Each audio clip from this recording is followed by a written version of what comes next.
नमस्कार। न्यूज 24 के खास कार्यक्रम आमने सामने में आपका स्वागत है। मेरे साथ आज हैं बीजेपी के अध्यक्ष राजनाथ सिंह जी। राजनाथ सिंह जी, आपका बहुत बहुत स्वागत। मुझे लगता है आजकल आपके नाम के साथ डॉक्टर लगा देना चाहिए, क्योंकि आजकल आप क्रोसिन की तरह से मोडिसिन भेज रहे हैं, हर मर्ज की दवा मोडिसिन। नहीं, हम लोगों ने नरेंद्र भाई मोदी को प्राइम मिनिस्टर कैंडिडेट के रूप में प्रोजेक्ट किया है और चीफ मिनिस्टर रहते हुए गुजरात में जो कुछ भी उन्होंने एक डेवलपमेंट किया है और उसकी सराहना केवल बीजेपी के लोग करते हो ऐसा नहीं है। मैं यह देखता हूं कि राजीव गांधी फाउंडेशन, जिसकी चेयरमैन सोनिया जी हैं, उस राजीव गांधी फाउंडेशन ने भी 2008 में गुजरात के डेवलपमेंट की प्रशंसा की है।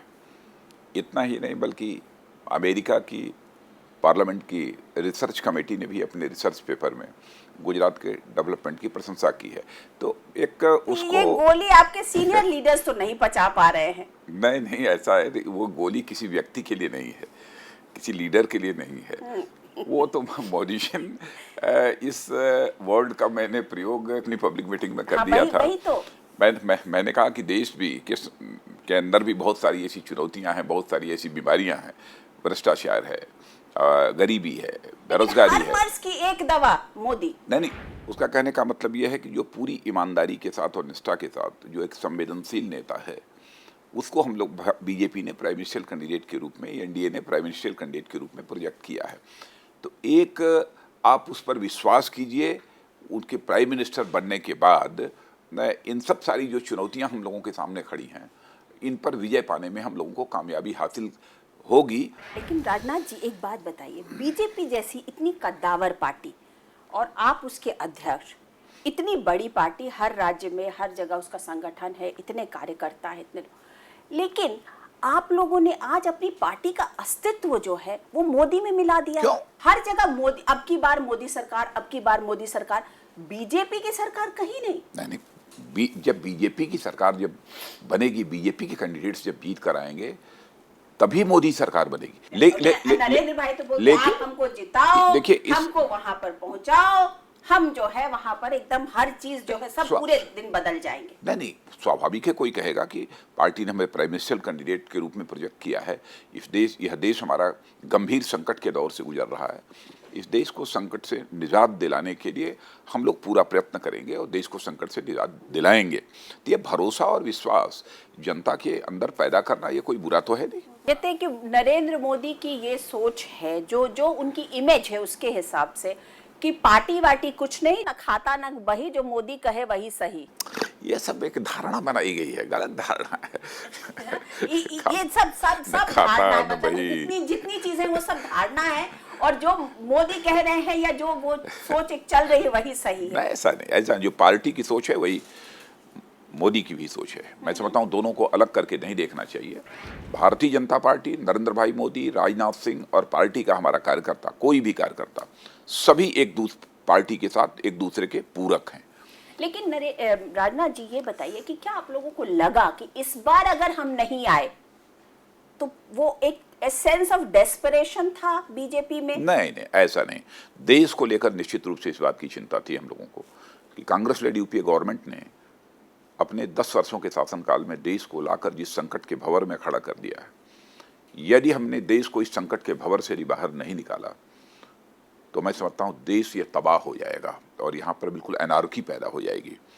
वैसे तो कांग्रेस ने लगभग 55 वर्षों तक इस देश में सरकार चलाई है, और एक पॉलिटिकल पार्टी जो 55 वर्षों तक सरकार चला चुकी हो, और उस देश में, जिस देश में न जन संसाधन की कमी है, न प्राकृतिक संसाधनों की कमी है। लेकिन आपके जो डिट्रैक्टर्स हैं ना, जिस मॉडल एक मिनट राधा जी, उस राजनीतिक पार्टी को इस देश में 85% जनसंख्या का पेट भरने के लिए फूड सिक्योरिटी बिल लाने की जरूरत पड़ रही है। लेकिन एक बात बताइए, जो आप लोग गुजरात मॉडल बोल रहे हैं, उसको राहुल गांधी टॉफी मॉडल बोलते हैं। वो कहते हैं कि वो मॉडल ऐसा है कि टॉफी जो है उठा करके दे दिया तमाम कॉर्पोरेट्स को। कोई नहीं बोल रहा, कॉर्पोरेट्स हावी हो जाएंगे। मैंने तो कभी गुजरात मॉडल की बात नहीं की। आप लोग बोल रहे हैं ना कि जिस तरीके से नरेंद्र मोदी ने गुजरात का मॉडल चलाया है, जिस तरीके से सरकार चलाई है, एक बार भी मेरे मुंह से गुजरात मॉडल निकला हो? अरे भाई, हर स्टेट की अपनी सोशियो इकोनॉमिक, जियो इकोनॉमिक एक अपनी लेकिन मोदी भी तो यही कह रहे हैं ना कि हमने Character जो होता किया, है। मैंने जो गुजरात में किया, वो मैं जब यहाँ लागू करूंगा तो पूरा देश ये भी चमक नहीं कहा जाएगा। उन्होंने कभी। यही तो कह रहे, उनका कभी मॉडल नहीं। अदरवाइज गुजरात का है क्या? ये कभी नहीं जिस कहा। जिस मॉडल के ऊपर उन्होंने जवाब नहीं दे पाए कि वो टॉफी मॉडल कह के राहुल गांधी कभी नहीं कहा। उनको- हर राज्य की अपनी अपनी एक सामाजिक आर्थिक परिस्थितियां होती हैं, वहाँ की भौगोलिक परिस्थितियां भिन्न होती हैं, तो आपको- उस आधार पर वहाँ के डेवलपमेंट का मॉडल तैयार करना पड़ता है। तो देश के और लिए क्या देश- गुजरात मॉडल चलेगा? कोई ऐसा नहीं है कि कभी कहा ही नहीं किसी ने भी। अरे ये तो बात आप सही नहीं बोल रहे क्यों राजनाथ नहीं जी, बोल रहे? बिल्कुल, क्योंकि किसने कहा? नरेंद्र मोदी की पोजीशनिंग ये- भी गुजरात मॉडल पर हुई है। नहीं, देखिए गुजरात मॉडल की बात मत करिए आप। हमारा ये कहना है कि ये गुजरात में जो डेवलपमेंट उन्होंने किया है, गुजरात की जनता का उनके प्रति एक भरोसा और विश्वास पैदा हुआ। धीरे धीरे देश की जनता का भी नरेंद्र भाई मोदी के प्रति एक विश्वास और भरोसा ये बना कि यह व्यक्ति आने पर डेवलपमेंट कर सकता है, और इसी कारण वह देश में इतने लेकिन वही लोकप्रिय तो हुए। उसी चीज लेकिन को तो केवल गुजरात का जो डेवलपमेंट मॉडल है वही सारे देश में लागू होगा, ऐसा न तो नरेंद्र भाई मोदी ने कहा है और न मैंने कभी ऐसा कहा है, न ऐसा कभी संभव है। क्योंकि अब एक राज्य की सोशियो इकोनॉमिक कंडीशन और साथ ही साथ पूरे देश की, जी। इनमें अंतर होता है, कैसे कोई बोलेगा। लेकिन जो अभी तक पोजीशनिंग हुई है, ये देखिए आपकी लाइन थोड़ी बदल रही है राजनाथ जी, क्योंकि बिल्कुल अभी नहीं। तक जो बीजेपी ये- की जो ये- पोजीशनिंग ये- रही है, नहीं, बिल्कुल नहीं रही, बिल्कुल वो नहीं। गुजरात मॉडल की ही मैं- रही है। बीजेपी ने, नरेंद्र भाई मोदी ने, बीजेपी के जितने, चाहे अरुण जेटली हो, चाहे जितने अमित शाह मैं हो, फॉर्मली सबने इसे ये- डिनाई करता हूं, ऐसा बिल्कुल पोजीशनिंग नहीं रही है। यदि किसी ने उसको उस रूप में स्वीकार कर लिया हो तो नहीं, लेकिन ये बोलते रहे हैं, नहीं। हमेशा बोला है कि अब की बार मोदी सरकार गुजरात में देखा है, अब दिल्ली में देखेंगे। इसका क्या मतलब? भाई मोदी सरकार माने Modi is going to be the prime no minister no of no this no no, country. But I am talking of this कि अभी तक गुजरात में देखा है, अब पूरे देश में देखेंगे। इसका क्या मतलब है? इसका मतलब यह है कि गुजरात में उन्होंने डेवलपमेंट किया है, अब देश में भी प्रधानमंत्री बनकर डेवलपमेंट करेंगे। इसका हाँ, तो अर्थ ये होता है। वही तो मैं पूछ रही हूँ। तो मॉडल की बात कहाँ से क्योंकि आ गई? मॉडल तो ये है कि गुजरात में सारे कॉर्पोरेट्स को आपने बुला करके वहां पे खड़ा किया, यही तो एक्यूजेशन लगा है कि मोदी जो है वो कॉर्पोरेट्स के प्रोजेक्टेड लीडर है। अनुराधा जी, आप भी पढ़ी लिखी हैं, ये बताइए किसी जिले के विकास का जो मॉडल होगा, जो किसी प्रदेश के विकास का मॉडल बनेगा, किसी प्रदेश के विकास का मॉडल हिंदुस्तान जैसे बड़े देश के लिए क्या वह मॉडल बिल्कुल हुबहू लागू होगा? तो क्या ये मान लूं कि राजनाथ सिंह इस बात को खारिज करते हैं कि गुजरात का मॉडल पूरे देश के लिए मॉडल है? मैंने खारिज करने का प्रश्न नहीं है। हमने कभी, बीजेपी ने कभी कहा ही नहीं कि हम गुजरात मॉडल लागू करेंगे। बीजेपी ने यह कहा है कि गुजरात में ने डेवलपमेंट किया है, कम्प्रिहेंसिव डेवलपमेंट किया है, और गुजरात के डेवलपमेंट की प्रशंसा राजीव गांधी फाउंडेशन ने भी 2008 में की है। यूएस की पार्लियामेंट की रिसर्च कमेटी ने भी 2011 में गुजरात के डेवलपमेंट की प्रशंसा की है। और सारे देश की जनता को जिस प्रकार से गुजरात में डेवलपमेंट हुआ है, एक भरोसा और विश्वास पैदा हुआ है कि नरेंद्र भाई मोदी देश के प्रधानमंत्री बनेंगे तो देश का भी डेवलपमेंट होगा। यह मॉडल लागू किया जाएगा, यह बीजेपी ने अथवा नरेंद्र भाई मोदी ने कभी किसी ने कोई बात नहीं की। लेकिन गुजरात मॉडल या गुजरात के डेवलपमेंट का अगर प्रोसेस बताया जाए तो उसमें कॉर्पोरेट्स जो हैं उन्होंने बहुत की रोल प्ले किया है, और तमाम लोगों को पिछले 10 साल में मोदी जी ने वहां बुलाया और तमाम तरीके के सपोर्ट स्ट्रक्चर दिए। ये बताइए कि तो क्या क्या ये माना जाए, कोई भी क्या, चीज मेरे सवाल सुन लीजिए, कि क्या ये माना जाए कि नरेंद्र मोदी की सरकार के आने के बाद देश में कॉर्पोरेट लॉबी जो है उसकी बल्ले बल्ले हो जाएगी? क्या बात है, कॉर्पोरेट लॉबी की बात। ये बताइए, इन्वेस्टमेंट का यानी निवेश का जो माहौल किसी भी राज्य अथवा किसी देश में होना चाहिए, यदि वह निवेश का माहौल, इन्वेस्टमेंट का एक माहौल यदि कोई मुख्यमंत्री अथवा प्रधानमंत्री बनाता है, क्या यह अपराध है? नंबर एक, आज कांग्रेस लेड यूपीए गवर्नमेंट ने ऐसे हालात बना दिए हैं। माहौल की बात नहीं सुनिए, क्यों? एक्चुअली जो राहुल गांधी ने बोला या जो और भी लोग बोल रहे हैं, ममता बनर्जी बोल रही हैं कि हम करें तो गलत, वो करें तो सही।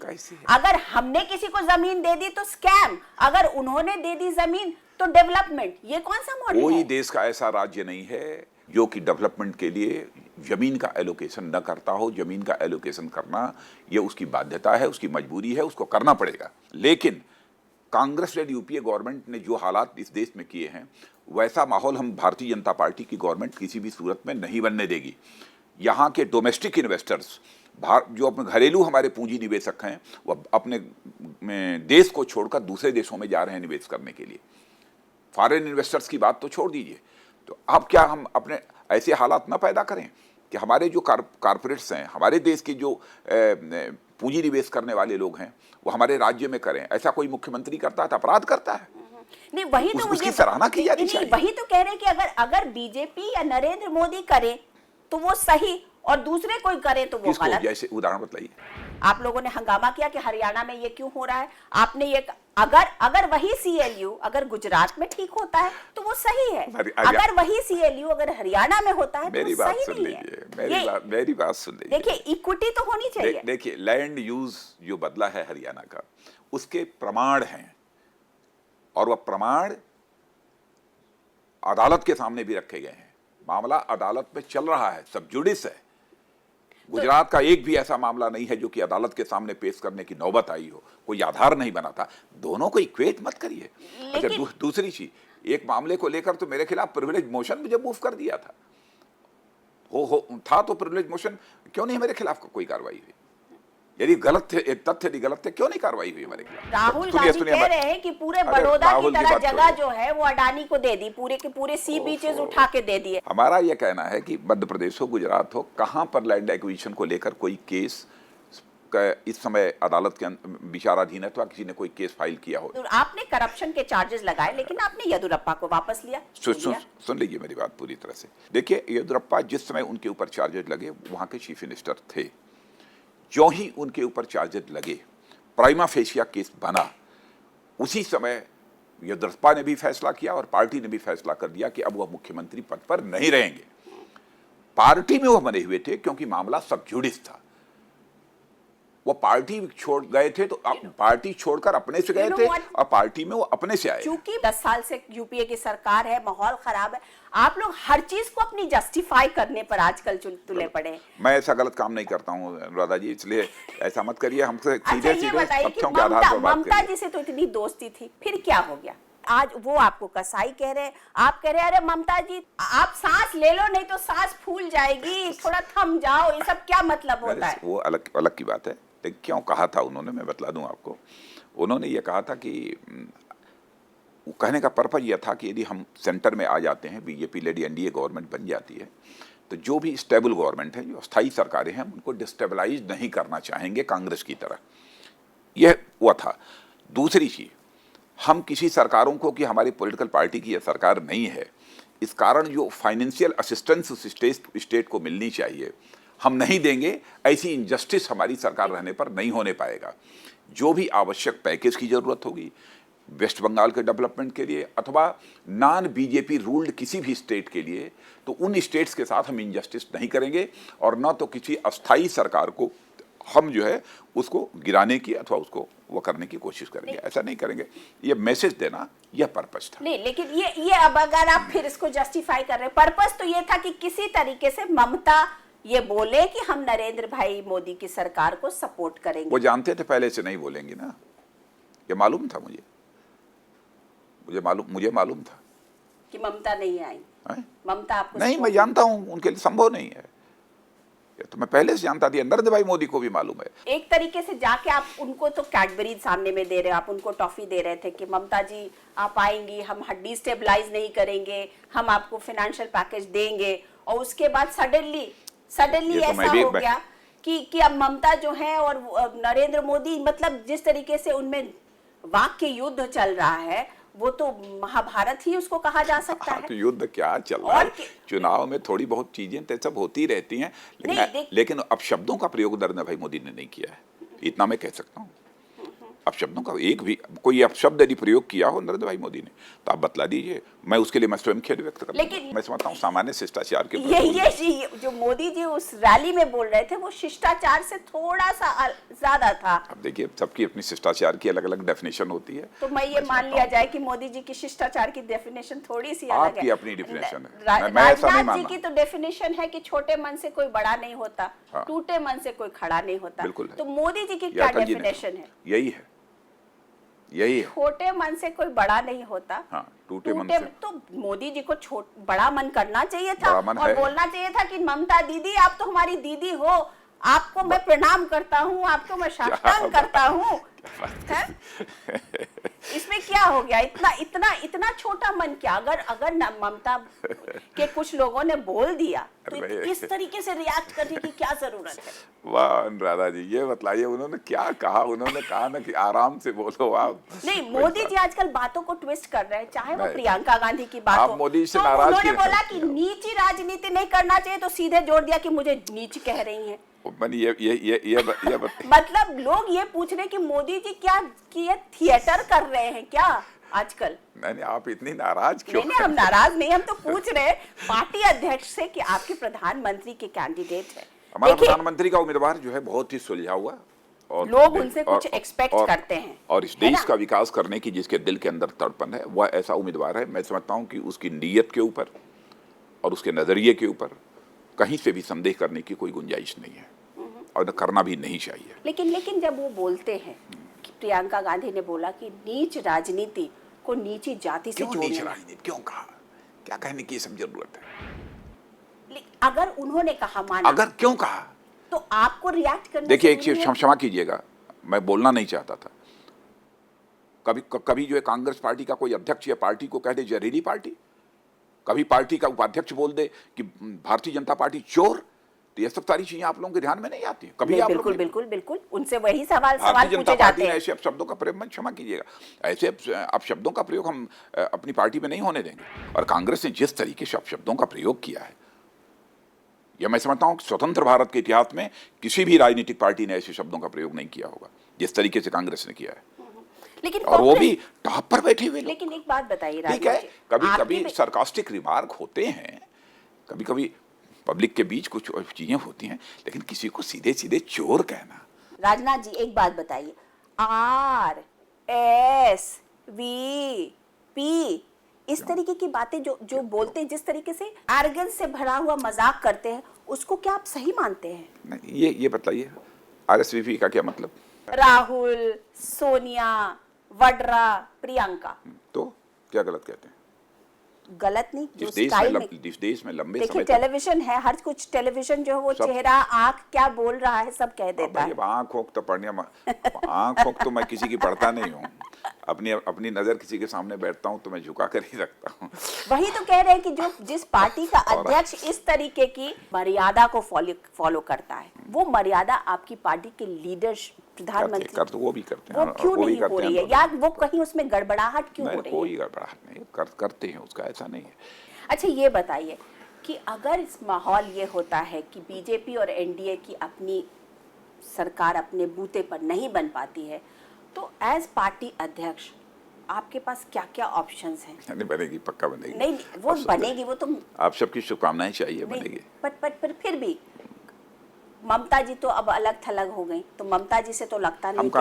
हम कॉन्फिडेंट हैं कि निश्चित रूप से बीजेपी लेडी एनडीए को कंफर्टेबल मेजॉरिटी मिलेगी। नहीं, कल जैसे जगन ने एक वहां से बोला है कि हमारे ऑप्शंस ओपन है, जगन रेड्डी ने बोला है, तो उससे ये माना जा सकता है कि हो सकता है जगन रेड्डी आप लोगों को सपोर्ट कर दे, हो सकता है। तो उस तरीके से और कितने लोग हो सकते हैं? क्या मायावती जी से कोई बात हुई है? वैसे Bharatiya Janata party BJP lady NDA को क्लियर मेजॉरिटी मिलेगी, more than clear majority, more than magic number. लेकिन वैसे भी अन्य कोई राजनीतिक दल इस देश का बीजेपी की लेडी एनडीए के साथ यदि जुड़ना चाहेगा तो हम उसका स्वागत करेंगे। ये तो खुशी की बात है कि गवर्नमेंट को एक अधिक मजबूत गवर्नमेंट बनाने के लिए और लोग जुड़ते हैं, तो हम उसका स्वागत करेंगे। लेकिन अगर कहीं ऐसा हुआ कि आप लोगों को किसी की जरूरत पड़ी, तो आप आइडियोलॉजिकली सबसे ज्यादा किसको क्लोज मानते हैं? मैंने काल्पनिक प्रश्न तो सामान्य किए नहीं जाते हैं, तो हमें मान के चल रहे हैं कि नहीं। क्योंकि लोगों को यही समझ में आ रहा है कि जब इस तरीके का अगर कोई स्थिति आती है तो राजनाथ सिंह ही हैं जो ताना बाना बुनेंगे इनका। नहीं, राजनाथ सिंह, मैं पार्टी अध्यक्ष हूं तो ताना बाना बुनना भी पड़ेगा आपको। तो जो जितना प्रयत्न होगा मैं करूंगा। हाँ। लेकिन ऐसी स्थिति पैदा ही नहीं होगी, इसलिए मुझे प्रयत्न भी करने की कोई जरूरत पड़ेगी नहीं। अच्छा, आपने ये भी बोल दिया कि मैं शायद सरकार में नहीं आऊंगा, ये सही है क्या? भाई ऑलरेडी मैं अध्यक्ष हूँ पार्टी का, अभी 2 साल हमारा कार्यकाल शेष है, तो क्या हमारे लिए अनैतिक नहीं होगा कि मैं ये कहूँ कि मैं अध्यक्ष हूँ, हमारी सरकार बनने जा रही है तो मैं उस मंत्रिमंडल में जाऊँगा? क्या मुझे ये बोलना चाहिए? कुछ लोग देखिए, मैं यह मानता हूँ कि पॉलिटिशियन जो होता है, जो राजनीतिज्ञ होता है, स्वस्थ लोकतांत्रिक व्यवस्था में उसको जब मंचों से भी बोलना चाहिए तो ये पूरी सावधानी बरतनी चाहिए ताकि वो कॉमन मासेस को भी एडुकेट करे भिन्न भिन्न विषयों पर। ये चीज़ होनी चाहिए। यदि किसी जिम्मेदारी को पार्टी में संभाल रहा है तो उस समय भी उसे पूरी तरह से इन सब सारी चीज़ों की सावधानी बरतनी चाहिए। जैसे मैं बतलाऊँ आपको, मैं पार्टी का जब अध्यक्ष नहीं था, मेंबर ऑफ पार्लियामेंट था, तो उस समय भी हमारी लीडर अपोजिशन श्रीमती सुषमा स्वराज जी ने लगभग 2-3-4 बार मुझसे आग्रह किया कि कम से कम स्टैंडिंग कमेटी का चेयरमैन वगैरह कुछ तो बन जाइए, कुछ तो वह करिए। मैंने कहा कि नहीं, ऑलरेडी मैं पार्टी प्रेसिडेंट अब रह चुका हूँ, बहुत सारे नए नए लोग आए हैं, उनको नई जिम्मेदारी दीजिए। उस समय भी मैंने स्वीकार नहीं किया था, और वैसे अध्यक्ष मैं नहीं रहूँगा, पार्टी जो भी जिम्मेदारी मुझे देना चाहेगी देगी, उसको मैं स्वीकार करूँगा। कह देगी दरी बिछाना है, दरी बिछा दूंगा। राजनाथ जी, आपके लिए बोलते हैं लोग कि हमेशा आप सेकंड पर्सन रहते हैं जो कि फर्स्ट पर्सन बन जाते हैं, तो क्या ये संभव है कि अगर एनडीए की सरकार आती है और उसमें कुछ जो सपोर्टिंग पार्टीज हों उनको ये लगे कि हम तभी सपोर्ट करेंगे, अगर कोई ऐसी परम्यूटेशन कॉम्बिनेशन, वैसे आप खारिज कर देंगे, लेकिन अगर कुछ ऐसा आता है तो क्या वो स्लॉट राजनाथ सिंह जी के लिए ओपन है? कम से कम ये तो मान लीजिए अनुराधा जी कि राजनाथ सिंह के अध्यक्ष रहते हुए नहीं होगा, तो मान लीजिए एनडीए के चेयरपर्सन तो आप बन सकते हैं। हमारे लिए जीवन में पद कुछ बड़ा नहीं है, मनुष्य अपनी नजरों में नहीं गिरना चाहिए, बस मैं समझता हूँ कि इतना पर्याप्त है अपने में। नहीं, लेकिन राजनाथ जी, ये ऐसी स्थिति में आप कह रहे हैं कि आप सरकार में मान लीजिए नहीं आएंगे, तो लेकिन एनडीए के चेयरपर्सन में की तो भूमिका आप निभा सकते हैं। ऑलरेडी हमारे यहाँ हैं, अडवाणी जी हैं। लेकिन लोग ये क्यों कहते हैं कि वाजपेयी जी का चेहरा राजनाथ सिंह जी से ज्यादा इमेज जो है वो हमारे वाजपेयी जी का इतना खूबसूरत चेहरा, हमारा इतना खूबसूरत कहाँ है? खूबसूरत चेहरा नहीं, इमेजरी की बात है कि भाव, सोच जिसे कह सकते हैं। आपका मैं अपने आदरणीय अटल जी से अपनी तुलना नहीं कर सकता हूँ, मैं कभी नहीं कर सकता। कंपैरिजन तो नहीं करना चाहिए, लेकिन एक सिमिली है। उस वक्त में जिस तरीके से अटल अडवाणी जी आए, उसी तरीके से आपने भी, जैसे अडवाणी जी ने उस वक्त अटल जी के चेहरे को लेकर के आगे बढ़े थे जब सरकार आई एनडीए की, उस तरीके से आपने भी एक बार डिसीजन हो गया कि मोदी जी चीफ होंगे कैंपेन कमेटी के, Modi ji prime ministerial candidate होंगे, तो सब एकदम राजनाथ सिंह जी का पूरा सपोर्ट। लेकिन लोग ये पूछ रहे हैं कि इसमें जो चेहरा है, जो इमेज बनती है, तो वो तो नरेंद्र मोदी की अडवाणी जी से ज्यादा मिलती है और राजनाथ सिंह जी की अटल जी से ज्यादा मिलती है। तो कहीं कोई आपको लगता है कि कोई एक सिमिली कहीं पर कुछ है? नहीं, मैं लोगों से यही विनम्र अनुरोध करना चाहूँगा कि कृपया ये जो सिमिली बैठाने की कोशिश न करें, क्योंकि मैं कह सकता हूँ कि स्वतंत्र भारत में बहुत सारी राजनीतिक पार्टियाँ पैदा हुई, लेकिन कोई भी राजनीतिक पार्टी कांग्रेस से अपना राजनीतिक कद बड़ा नहीं कर पाई। अकेले भारतीय जनता पार्टी ने कांग्रेस पार्टी से भी अपना राजनीतिक कद बड़ा करने में कामयाबी हासिल की है। उसका श्रेय यदि जाता है किसी को तो हमारे ये आदरणीय अटल जी और उनके साथ आदरणीय अडवाणी जी। राजनाथ जी से ये बातचीत जारी रहेगी, लेकिन एक छोटे से ब्रेक के बाद।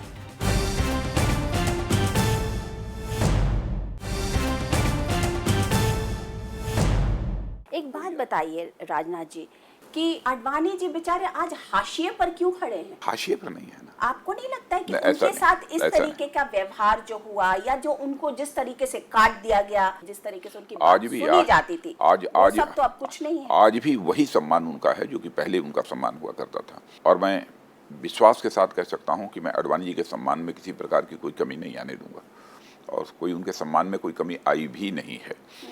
अब मैं समझता हूँ कि एक बार वह प्राइम मिनिस्टर कैंडिडेट प्रोजेक्ट हुए भी थे, और ये जो मैंने फैसला किया है सबसे बातचीत करने के बाद, सबसे राय परामर्श करने के बाद तब नरेंद्र भाई मोदी को मैं प्रधानमंत्री के उम्मीदवार के रूप में घोषित किया।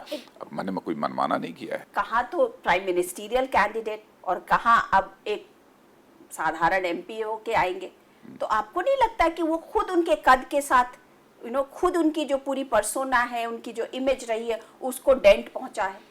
क्या किसी पिता का कोई बेटा यदि मुख्यमंत्री और प्रधानमंत्री यदि बन जाए तो क्या बाप को उसको छोड़ देना चाहिए? हम भारतीय जनता पार्टी को केवल पार्टी की तरह नहीं चलाते हैं, हम भारतीय जनता पार्टी को एक परिवार की तरह चलाना चाहते हैं। तो यदि हम एक पार्टी चला रहे हैं तो उस पार्टी में भी इस परिवार के कंसेप्ट को हमको स्वीकार करना होगा। तो वैसे ही इस समय हमारे भारतीय जनता पार्टी परिवार के सबसे बड़ा मुखिया यदि कोई है तो हमारे आदरणीय आडवाणी जी है। राजनाथ जी, ये बताइए कि आजकल आप लोगों को कोई लोग भारतीय झगड़ालू पार्टी भी कह रहे हैं, हर चीज से आप लोग झगड़ा ले रहे हैं, खुलेआम इलेक्शन कमीशन से झगड़ा ले लिया, हर बात पर झगड़ा क्यों? आप अगर लगता है कि पावर में आ रहे हैं तो एक बड़प्पन होता, वो बड़प्पन आप लोग नहीं दिखा रहे हैं। नहीं, झगड़ा कभी नहीं किया। स्वस्थ लोकतांत्रिक व्यवस्था में अपना प्रोटेस्ट दर्ज कराने का, विरोध दर्ज कराने का एक मर्यादित तरीका होता है, मर्यादाओं का अतिक्रमण नहीं होगा। तो अगर इलेक्शन कमीशन ये बोल रहा है कि आप बेनिया बाग से नहीं क्रॉस कीजिए क्योंकि वो सेंसिटिव इलाका है, तो मान लेना चाहिए, इसमें इतना क्या उसी चीज पर झगड़ा करना? नहीं तो पहले ही मना कर देना चाहिए था कि वाराणसी से चुनाव ही मत लड़िए। यह भी कह देना चाहिए था कि आपके सुरक्षा का संकट है, इसलिए आपको चुनाव ही नहीं लड़ना चाहिए। तो उनके नॉमिनेशन पेपर को ही खारिज कर देना चाहिए था।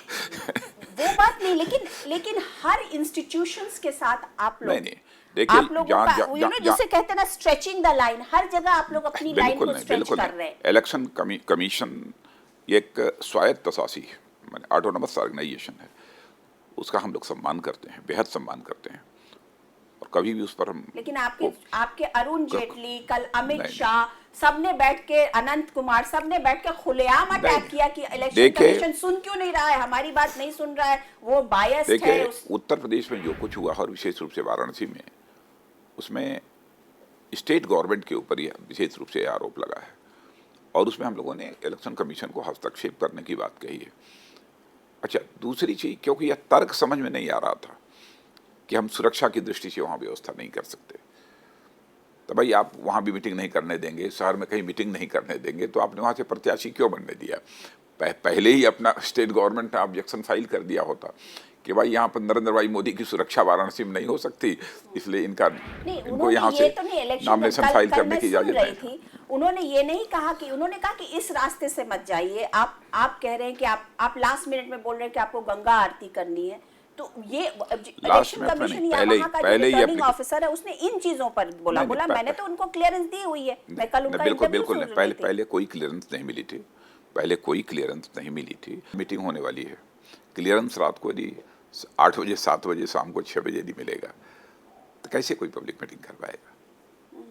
लेकिन आज की डेट में नरेंद्र मोदी को बनारस में पब्लिक मीटिंग करने की क्या जरूरत है? वो तो हर जगह बम है, हर जगह नरेंद्र मोदी के नाम पे ही। फिर भी हम क्या सोचते हैं अपनी कॉन्स्टिट्यूंसी वाराणसी के बारे में, यह तो उस कॉन्स्टिट्यूंसी की जनता भी जानना चाहती है और बतलाना भी चाहिए प्रत्याशी को। मैं ही लखनऊ से चुनाव लड़ रहा था, तो मैंने कोई आश्वासन नहीं दिया, लेकिन इतना मैंने कहा कि लखनऊ के एक कम्प्रिहेंसिव डेवलपमेंट के लिए, इसके समग्र विकास के लिए क्या हो सकता है, आगामी 3-4 महीने के अंदर एक कम्प्रिहेंसिव प्लान मैं तैयार कराऊंगा। क्या लखनऊ में आपको लगा कि थोड़ी मुश्किल है, क्योंकि जिस तरीके का कॉम्बिनेशन रहा वहाँ पर, जिस तरीके की बात, और आप उतना ध्यान दे भी नहीं पाए क्योंकि आप पार्टी अध्यक्ष जगह जगह घूमते रहे, सिर्फ 2 दिन आपने वहाँ पर गुजारे, तो क्या आपको लगता है कि थोड़ा टफ है? आप जीत जाएंगे लेकिन टफ है? पता नहीं क्या है, ये तो मुझे नहीं मालूम है। हाँ, ये सच है कि समय नहीं दे पाया मैं अपनी कॉन्स्टिट्यूंसी के लिए। लखनऊ में आप जब गए तो वहाँ 2 तरीके की कंट्रोवर्सी हुई। एक तो कल्बे जब्बात की, उन्होंने कह दिया कि अगर अटवाल जी का चेहरा किसी से कंपेयर करना है तो वो राजनाथ जी से करना चाहिए, तो राजनाथ जी देश के अच्छे प्रधानमंत्री हो सकते हैं।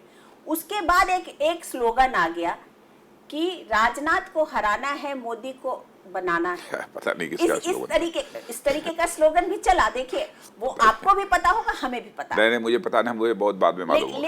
लेकिन पता तो चला था कि इस तरीके के स्लोगन्स तो चले। किया था तो इस तरीके के स्लोगन्स क्यों चल रहे हैं आपकी पार्टी के अंदर से ही, मैं ये पूछना चाहती हूँ। हमारी पार्टी के अंदर से नहीं चले होंगे। हमारे जो भी दूसरे राजनीतिक पार्टियों के लोग हैं उन्होंने किया होगा, ऐसा कुछ नहीं है। और यहाँ तक कलवेज अब्बास साहब का प्रश्न है, अब मैं चुनाव लड़ने जा रहा हूँ तो स्वाभाविक है कि मैं मिलूंगा, तो मैं उनसे क्यों मिला था। स्वाभाविक मिलने को आपकी पार्टी के अंदर ने अच्छे से नहीं लिया। अरे पार्टी आपकी पार्टी के लोगों ने ये सोचा कि ये देखिए, ये अपने आप को वाजपेयी जी की तरह प्रोजेक्ट कर रहे हैं, जो कि पार्टी के लोगों ने बहुत उसको एक स्वस्थ सोच के साथ लिया है। हाँ, लेकिन ये बात सही है कि अनुराधा जी हमारे कुछ मीडिया के मित्र थोड़ा सा कुछ चटपटी खबर बनाने के लिए कभी कभी उसे पेश करते हैं। खबरें अगर आपकी पार्टी से निकले तो मीडिया क्या करे? नहीं तो यदि हमारी पार्टी से किसी ने कहा है तो कौन वह व्यक्ति है जिसने पार्टी से जानकारी दी है, आप बतलाइए। मैंने जब सारी चीज खुलकर यदि जनता के सामने आती हैं तो यह भी खुलकर आना चाहिए कि फला व्यक्ति ने ऐसा कहा। राजनाथ जी, ये बताइए कि आप लोग कितनी सीट एक्चुअली एक्सपेक्ट कर रहे हैं? अब देखिए, मैं तो अब आप तो बोल देंगे कि हमें तो 270 आ जाएगी। नहीं, 270 ही नहीं, यदि मुझे कहना हो तो अनुमान यह है कि बीजेपी लेडी एनडीए को 300 के आसपास सीटें प्राप्त होंगी। इसका पूरा क्रेडिट नरेंद्र मोदी को आप देते हैं? क्रेडिट पूरी पार्टी को दिए, हमारे निचले धरातल पर काम करने वाला जो कार्यकर्ता है उससे लेकर और पार्टी के जो हमारे प्राइम मिनिस्टर कैंडिडेट हैं और बीच में जितने सारे लोग आते हैं सबको क्रेडिट देना चाहता हूं। और सबसे ऊपर यदि मैं किसी को रखना चाहता हूं तो इस देश की जनता को क्रेडिट इसलिए देना चाहता हूं कि देश की जनता ने हमारे प्राइम मिनिस्टर कैंडिडेट और भारतीय जनता पार्टी दोनों पर भरोसा किया। लेकिन आप यही लोग कह रहे हैं कि बीजेपी और नरेंद्र भाई ये सोच लिए हैं कि वो प्रधानमंत्री बन गए हैं, उन्होंने शपथ ले ली है। उनकी बॉडी लैंग्वेज से ऐसा लगता है कि वो तो पूरे मतलब उन्होंने शपथ ले ली है, सारे विपक्ष जो है वो धराशायी हो गया है और पूरा देश जो है वो सोने का बन जाएगा। पूरी देश की जितनी प्रॉब्लम है सब एक जैसे झाड़ू से एक मैजिक होता है ना, उस तरीके से सब ठीक हो जाएगा। वो वैसे 1 साल पहले जो उनका वेट था लगभग वही वेट है उसके। मैंने 1 साल 1.5 साल 2 साल पहले जो उनकी जो बॉडी लैंग्वेज थी आज भी वही बॉडी लैंग्वेज है। तो आप ये मानते हैं कि उनकी बॉडी लैंग्वेज कुछ ज्यादा एरोगेंट बॉडी लैंग्वेज है? नहीं, एरोगेंट मैं नहीं मानता, कभी नहीं। देखिए, मैं इसके पहले भी 4 साल तक पार्टी के अध्यक्ष। लोग ये कहते हैं कि नरेंद्र मोदी ऐसे बोलते हैं जिस तरीके से कि वो देश के ऑलरेडी प्रधानमंत्री हो गए और सारे और जो लोग हैं वो सब जो हैं वो सब धराशायी हो चुके हैं। बिल्कुल नहीं, ऐसा मैं नहीं मानता। शायद जो लोग नज़दीक से नहीं जानते होंगे उनको, वो लोग शायद ऐसी बात सोचते हों, लेकिन मैं कह सकता हूं कि हमारे राजनीतिक विरोधियों के द्वारा उनके व्यक्तित्व के बारे में बहुत गलत एक धारणा बनाने की एक योजनाबद्ध तरीके से कोशिश की गई है। मैं भी 4 साल पार्टी अध्यक्ष रह चुका हूं, उसके पहले से भी हम लोगों के संबंध रहे हैं। मैं कह सकता हूं कि एक पार्टी का एक डिसिप्लिन्ड वर्कर जैसा होना चाहिए, वैसे नरेंद्र भाई मोदी है। ये बात में विश्वास। डिसिप्लिन तो ठीक है, लेकिन डिसिप्लिन उनके हिसाब से ही चले, फिर कोई और ऐसा नहीं है। ऐसा नहीं। The gap between Narendra Modi and others should be long। ऐसा नहीं, बिल्कुल। कई बार आपको भी जानकारी है और सारे देश के लोग भी जानते हैं, कई बार उनकी इच्छा के प्रतिकूल एक नहीं कई फैसले मैंने किए, लेकिन अक्षरशः उसका पालन किया है उन्होंने। मसलन कई उनकी इच्छा के प्रतिकूल जो है कई टिकट भी मिले हैं, तब भी उन्होंने पालन किया है। ठीक है, उचित फोरम पर उन्होंने बताया कि नहीं ये प्रत्याशी ठीक होगा, ये नहीं होगा, लेकिन जो फैसला अध्यक्ष रहते हुए मैंने कर दिया उसको उन्होंने माना। कहते हैं कि नरेंद्र मोदी की ये सोच है, जो उनकी इमेज है उसके हिसाब से, कि पार्टी वार्टी कुछ नहीं, जो न खाता न बही, जो मोदी कहे वही सही। ये सब एक धारणा बनाई गई है, गलत धारणा है। ये सब धारणा है, मतलब जितनी चीजें वो सब धारणा है, और जो मोदी कह रहे हैं या जो वो सोच एक चल रही है वही सही है। ऐसा नहीं, ऐसा जो पार्टी की सोच है वही मोदी की भी सोच है। मैं समझता हूँ दोनों को अलग करके नहीं देखना चाहिए। भारतीय जनता पार्टी, नरेंद्र भाई मोदी, राजनाथ सिंह और पार्टी का हमारा कार्यकर्ता, कोई भी कार्यकर्ता, सभी पार्टी के साथ एक दूसरे के पूरक हैं। राजनाथ जी से ये बातचीत जारी रहेगी, लेकिन एक छोटे से ब्रेक के बाद।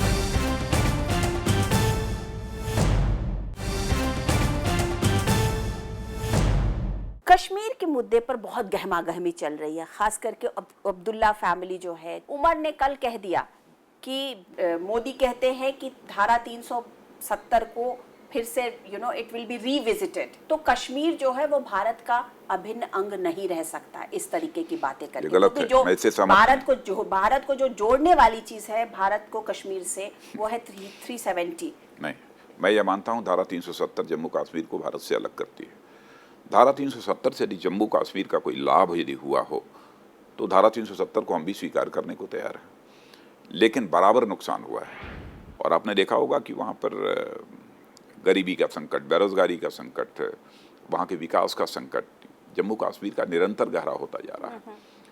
तो बराबर तो इसका मतलब ये माना जाए कि 370 को रिविजिट करेगी ये सरकार, अगर एनडीए की आई, मोदी जी की सरकार आई तो? मैं तो जम्मू कश्मीर की जनता से ये अपील करना चाहूँगा कि वो इस संबंध में विचार करें, माने इस पर एक डिबेट करें, वो इससे क्या क्या लाभ है, और देश की जनता को भी ये बतलाने में कोई हर्ज नहीं है। लेकिन तो इसका मतलब कि ये टॉपिक जो है ये खुलेगा, ये सामने आएगा। और हाँ, हम लोगों का नहीं खुलेगा क्या, ये तो पहले से खुला हुआ है। लेकिन धारा 370 पर हमारा नज़रिया यह है कि धारा 370 से जम्मू कश्मीर का कोई लाभ नहीं हुआ है, हम ऐसा मानते हैं।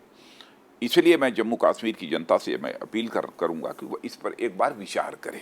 आप ये मानते हैं कि इस बार का पूरा इलेक्शन पोलराइज्ड हो चुका है? हाँ, बराबर। कांग्रेस ने, सपा बसपा जैसी राजनीतिक पार्टियों ने पूरी कोशिश की है इसको पोलराइज करने की, बीजेपी ने नहीं। पूरी तरह से, क्योंकि उनके पास इस सुशासन और विकास, डेवलपमेंट और गुड गवर्नेंस का पर बोलने के लिए कुछ था नहीं, तो उनकी मजबूरी थी बार बार कहना कि भारतीय जनता पार्टी एकदम बिल्कुल वो विभाजनकारी राजनीति कर रही है, नरेंद्र भाई मोदी विभाजनकारी राजनीति कर रहे हैं, यही इसके अंदर कुछ नहीं।